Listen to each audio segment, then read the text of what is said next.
Intervenant dans l'émission invitée de la rédaction de la chaîne 3 de la radio algérienne, le secrétaire général du RND, Ahmadou Yahya, a indiqué que son parti table sur la jeunesse qui représente une grosse part de nos candidats. Puisque si l'on monte jusqu'à 45 ans, c'est 69% de nos candidats. Si l'on descend à 35 ans, c'est 35%. Une part importante de femmes également, 24%. En sachant qu'il y a 800 communes où la loi n'exige pas de femmes.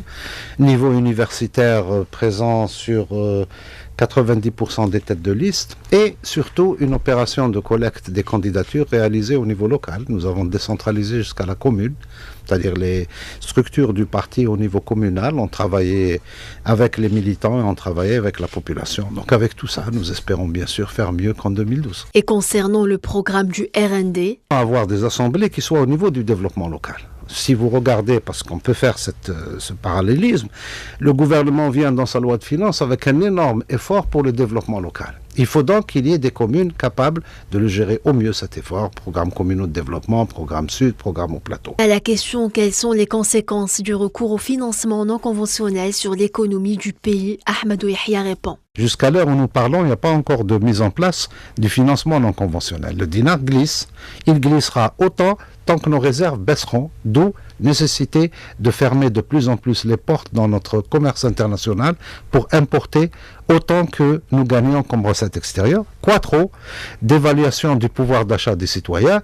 L'année 2018 va bientôt commencer. Nous verrons si l'inflation sera 2 chiffres, à 3 chiffres ou même à 4 chiffres, comme l'a dit un éminent, entre guillemets, ancien responsable et ancien expert économique. Le temps sera l'arbitre entre les théoriciens et ceux qui sont dans le devoir de gérer les soucis des Algériens. Et enfin, dans un autre contexte, Ahmadou Yahya fait des déclarations tout à fait inattendues. Le patron du RND a affirmé que des cadres valeurs ont été victimes d'injustice.